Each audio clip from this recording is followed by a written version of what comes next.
that, I'm going to invite my panel of speakers to come up to the stage. We've got Dr. Daniel Kraft. He's a physician, scientist, entrepreneur. He's Harvard and Stanford trained. And Daniel has done a lot of work. He's been a founder of NextMed Health, digital health. He's an expert in how technology can reshape health and biomedicine. He's done 4 TED Talks, so we've got a huge power player here.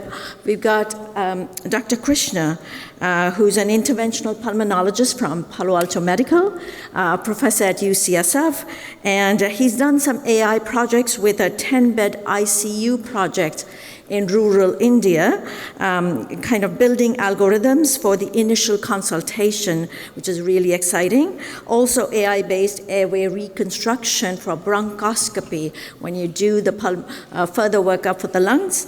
And Caroline Zhang, I know she's here. She'll join us any minute, the CEO and co-founder of Knowtex AI. This is a voice-generated AI healthcare company. It's the only one that does the notes as well as generates the coding system, as well as the orders tailored for specialties. And they've been recognized by the VA for their really trustworthy ambient AI stuff. So it takes the pressure off physicians like us. We're not completing our notes, etc. AI really is helping with the scribe. And our moderator is Preetha. Thank you, Preetha. She is a successful entrepreneur and investor and the managing partner at Pier 70. And I will let you guys take it away. Thank you. Thank you very much. And I do hope Caroline will join us. So just to lead off, so glad to have the two of you here. Thank you, Rita, for making this happen. So just think about this. According to the WHO, by 2030, the world will have 18 million fewer healthcare professionals, and that includes 5 million fewer doctors, such as you two clinicians here, than society will actually require. I don't know what this means for us, but it sounds pretty dismal. But the good news, and thanks to this conference, is that care delivery will now have to be augmented, supported, rethought, redefined by AI. It's only a matter of time. It's a question of when, what, how. And the important questions are those. But as we know, venture capitalists are putting money into this. There's more than billions of dollars in digital health funding in the last few years. And I'm going to now ask the two clinicians here, starting with you, Ganesh, as to, since you guys are the forward-thinking clinicians, help us understand, help the room that's probably full of entrepreneurs understand, where do you see AI playing a significant role in healthcare delivery? Well, thank you for that question. Good morning, everyone. When we look at healthcare administration, we look at it as 3 components. The access to healthcare, utilization of healthcare, and healthcare delivery. And in all 3 aspects of healthcare administration, there is room for streamlining the process. Obviously, as Preetha stated earlier, there is shortage of healthcare professionals. There's going to be access problems.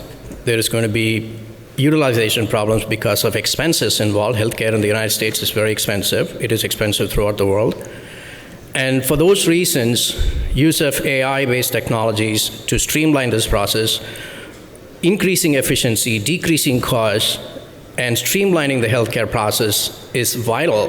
And many such programs are emerging, and it's an exciting time for us to be in this area. That's awesome.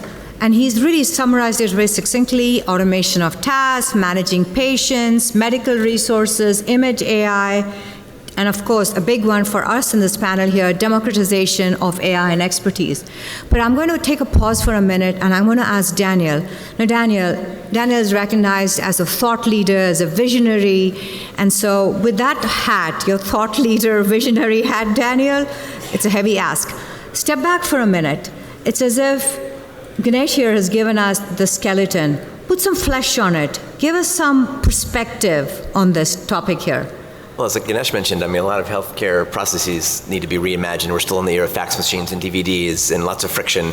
But we really, in the big picture realm, we're still very much in a sick care model. We get very intermittent data, usually collected in the four walls of the clinic or ER, ICU, and reactive to heart attacks, strokes, cancers. I'm an oncologist. The potential in this new era of AI, machine learning, and beyond is to take all these new forms of data that you can collect from your smart ring to your smart home, to your voice as a biomarker, to your mobile phone, the digitome, the microbiome, the genome, the sociome, et cetera, and start to, as Ramesh mentioned a little bit, connect all those dots and leverage it maybe with your own chatbot agent or in coordination with your overworked clinician to be much more proactive and to move us from sick care to more health care and enable us all to do more self-care and to be a bit more the co-pilots for our health. You're already engaged maybe with your Apple Watch or Fitbit data, but imagine when that's overlaid with this agent that Ramesh discussed that really knows you, knows your genome, knows what you did last summer, can look at those digital biomarkers and look at your baseline and how it changes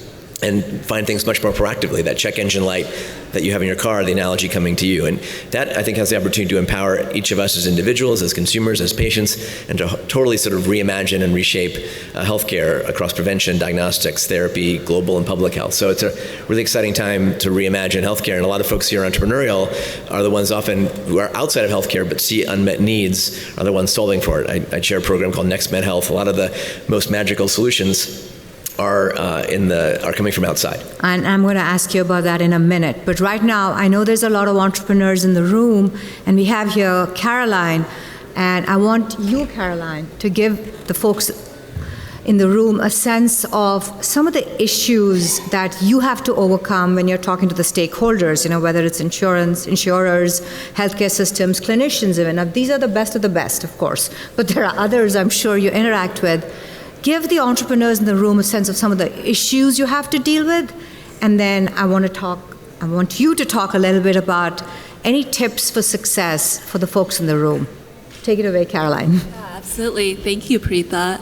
Well, first of all, I just want to say it's an honor to be on a panel with clinicians. I myself is not a clinician, but our roots in building Knowtex as voice AI workflows for clinicians started when I was a medical scribe. So a lot of respect for how we can empower clinicians to deliver the best care, to be operating at their competency and not bogged down by all the other aspects that are very burnout, initiating and also time-consuming parts of healthcare. So in terms of what I've seen in rollout, I think we're still at the very frontier of AI in healthcare, and it's a really exciting time. So I would encourage everyone in the audience, if you're thinking about building in healthcare, if you're already building, that truly, we are fighting the good fight, that working with clinicians and patients is the most meaningful application I could ever imagine for generative AI. The challenges there are healthcare technology is pretty fragmented. You have a lot of infrastructure considerations, and then working with clinicians and patients is always a people process. So what I find is it's still important to have that face-to-face interaction. That's a lot of what our software is about, letting the clinician be talking to the patient face-to-face, not typing, multitasking, but everything that's administrative is generated automatically while you're having the natural interaction. But you need to demo these, softwares, be understanding with clinicians at different ages, different familiarity with technology, and meet them where they are. And so I would say the challenges there is maintain a human approach to demoing and deploying the technology, and then work with the system to understand where the system is at in their level of technology and AI maturity. So I'll give an example of this. We can generate everything, from the conversation, some medical notes, billing codes, orders, but then how does this go back into the existing healthcare system of electronic medical records? So that's about involving the appropriate technology stakeholders and healthcare organizations, legal stakeholders, privacy, and working with healthcare, I always say, is at this sales, transformation, impact on the users is at the speed of building trust in healthcare. So I would say, that is some of the challenges, but also some of the most rewarding components of being a healthcare entrepreneur. So that was awesome. But I'm going to now challenge you by asking the clinicians what they think about this. So Ganesh, you heard what she said. What would you add to that? Or if you disagree with her, feel free. We want to hear him, right? We want to hear the clinician perspective on how the entrepreneurs in the room who are implementing AI solutions, which is very controversial even right now, despite what our previous speaker said. What sort of advice would you give them, and what sort of issues do you see that would be difficult for them to address? Yeah, and the most important thing that Caroline said was the human aspect of healthcare delivery. And I think that's a very important aspect that both from the provider side as well as from the consumer side is very important. And there are factors in medicine that are different from how AI-based technology or how technology would address healthcare.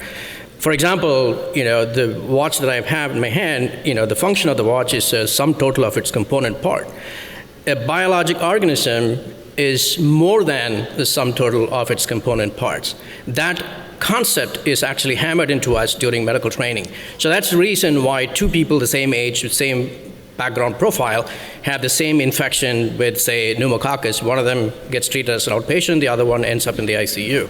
So there is differences there. So there is always that human element there, but also issues like compassion, warmth, and comforting people. Those human aspects of healthcare are vital for healthcare delivery. So I think it's a combination of using artificial intelligence in the appropriate setting to streamline healthcare and make it part of the team for healthcare delivery would provide a better result. And that aspect of healthcare delivery is in process. There is a lot of redundancy in healthcare that's been taken off. There are scribe systems, AI-based scribe systems that document notes when we interact with patients, and our note is done. So we are able to spend more time with the patient. So that human aspect of that physical presence and comforting the patient is better facilitated with AI-based technology. We'll have to see that. Daniel?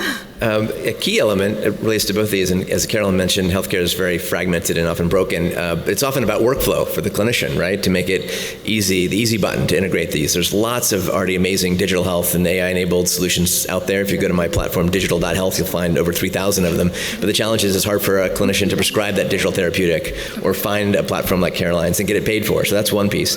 The other piece in healthcare is we want to think about practicing evidence-based medicine and N of 1 and precision medicine, but it's really reimbursement-based medicine. So who's paying for it, and how does it get paid for, and how does it, different cultures and different clinician subtypes. Interventional cardiologists are more daring than, let's say, the OB-GYNs in trying new tools and technologies. So those are two elements. I think a big picture shift that can happen in this new generative AI age is to think about generative health. A lot of the user interfaces we get as clinicians and as consumers or patients are the same UI in our app or our platform, and so you can imagine a world I like to think of generative health, where the communication you get on your mobile and your watch or your VR is tuned to your age, culture, language, personality type, incentives, workflows. And so you can imagine connecting the dots to really drive, again, that prevention piece, but also make acute care and chronic disease management much more engaging and personalized in a way that really matches the individual. That's awesome. But I'm going to challenge you, Caroline. You heard the clinicians. Which of these problems are you solving? Yeah, well, I would say I'm always talking to clinicians and learning more every day. So your startup, Caroline. My startup, yes. Well, from, I would say, the perspectives of workflow and care delivery, and then more on the biocomputational and diagnostic side, we fall in care delivery. So we automate the workflow component, where it's a lot of administrative work for doctors to write notes, to enter in accurate medical billing codes that get updated all the time, and also have to make sure the orders are put in a timely fashion for the best patient and care experience. So from a doctor-patient conversation, we can generate all that automatically with voice, or maybe, as you are familiar with the term, ambient AI. And the way we do this is we do so with proprietary, specialty-specific models. So I firmly believe that every clinician, we have to deliver a best precision solution. So that means tailoring to your specialty, tailoring to specific provider workflows. So a model for orthopedics, a model for cardiology, for pulmonology, et cetera. And also that healthcare, the model component of building with large language models is it needs to be reliable. In healthcare, there's no leeway for having downtime in the clinic room. So we also locally host and use the open source models to fine tune and make sure those are reliable. What are the questions you would ask if she came to you and said, oh, we're using this LLM, we have it trained with this RAG, as a clinician evaluating the technology? Yeah, there are aspects of the technology that are very useful, and I think what Caroline was outlining is the system is geared towards reducing redundancy, streamlining the process, and making care delivery more efficient. And aspects of that is very valuable in healthcare delivery and utilization. So the shortages in healthcare systems are largely addressed by these inbuilt processes that can streamline the delivery. But at the same time, these things also reduce the cost and increase the time that healthcare delivery can happen in any setting. So those things are valuable assets to any healthcare system. I keep hearing this. I keep hearing cheaper, faster, better. But cheaper, faster, better. So I don't know. That's what I hear it when you guys are saying this. But that's perfectly okay. That's what all startups think about anyway, right? That's the golden grail. I'm going to ask you, Daniel. We've had Caroline talk about her startup. We've had Ganesh's perspective on that. What are your thoughts on that? What sort of AI issues with the sort of things she's doing, perhaps with what our previous speaker talked about? Can we really have a digital twin for all of us? Maybe bazillions of digital twins that represents you?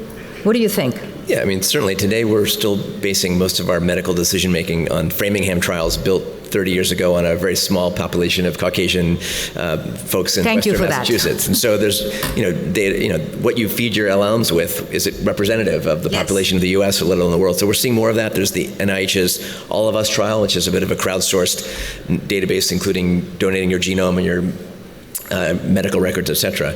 But, like what Carolyn is addressing now is sort of the friction of improving care and lowering burdens on clinicians and burnout and the shortage of clinicians. I think the opportunity going forward now, as you mentioned, there's a huge shortage of clinicians in California, let alone around the world. And the art of the possible now is to think about, still early days, that we all can have a doctor in our pocket, at least a smart triage chatbot. Those things are being built now. There's regulatory and reimbursement challenges. But for example, I have a early stage venture fund. We're funding a company out of India, and with a venture fund here in the US with Andrew Ng, that's going to bring to the bottom billion in India a clinical co-pilot for your care, for primary care.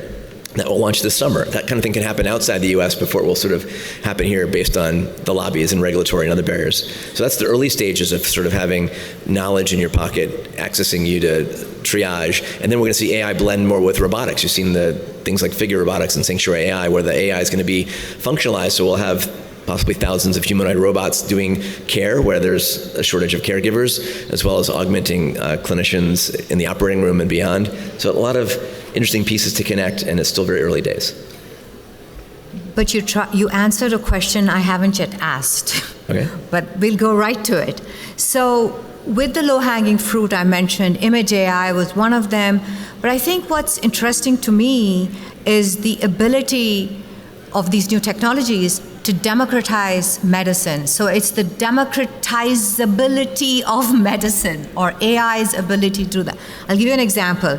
You're in rural India, you need to get your eyes checked. AMD, which is macular degeneration of the eyes, is very prevalent in a place like India. And how do you get in front of an ophthalmologist? There isn't one in sight.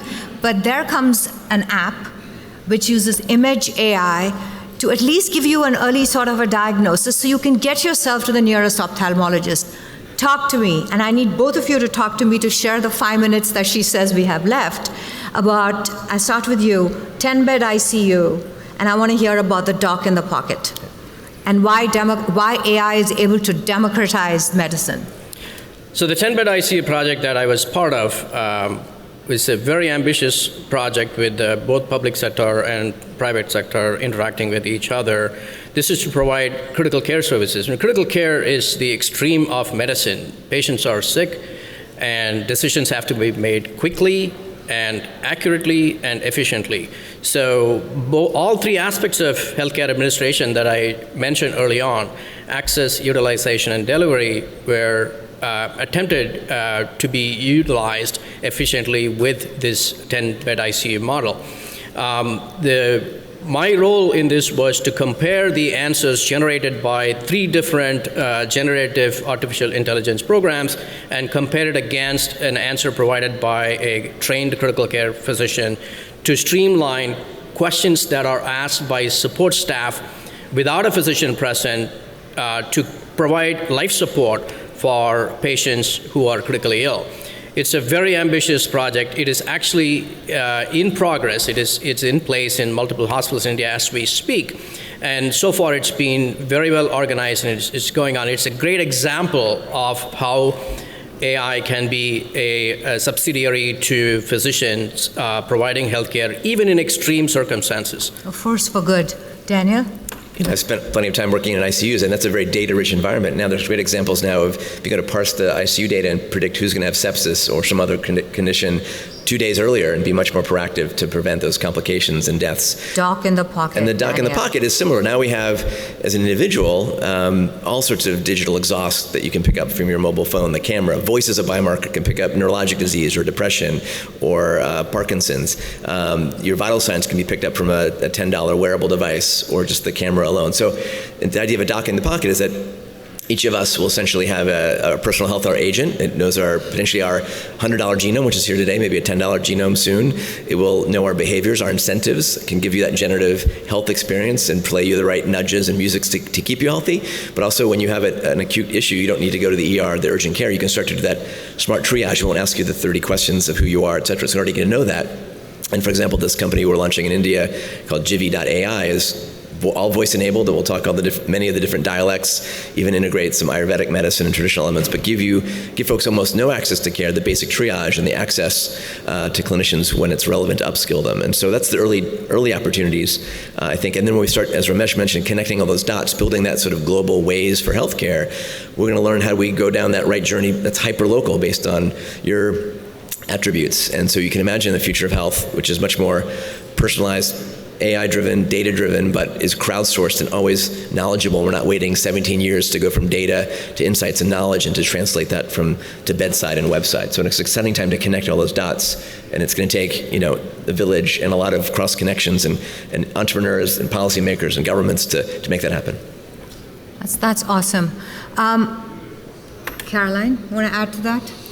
I think, frankly, Ganesh and Daniel, you maybe say it all, but just from my perspective, since conference AI ubiquity, I do really think in healthcare we're just at the beginning, but everyone has an opportunity to introduce, deploy, test AI in their capacity, whether it's as an individual, right?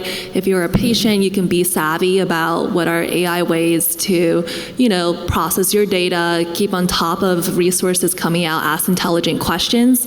If you're a clinician, to try new tools. And then if you're a system, be open to how do you evaluate that. Thank you so much. I've got the 1 minute or even less than a minute signal, so I do want to thank everybody here. But remember, you guys, you have the power. When the new AI solutions come to you, either as a patient or as a provider or whatever else, keep an open mind. It has the power to change our lives, and it will. So thank you so much. Thank you, audience, and thank you, panelists.